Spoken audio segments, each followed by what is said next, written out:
সবাই জানে নামটি তোমার কষ্ট গোপাল দাস।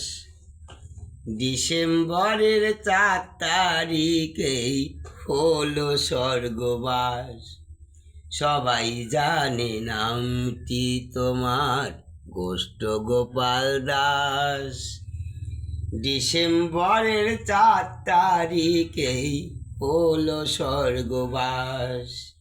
1986 সালের বৃহস্পতিবার ভোরে জগৎ ছেড়ে বন্ধু তুমি গেলে পরপারে।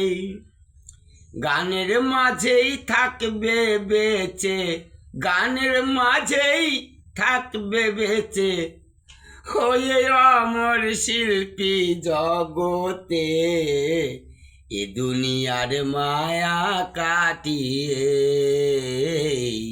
সংসারের মায়া কাটিয়ে, ও গো বন্ধু সংসারের মায়া কাটিয়ে।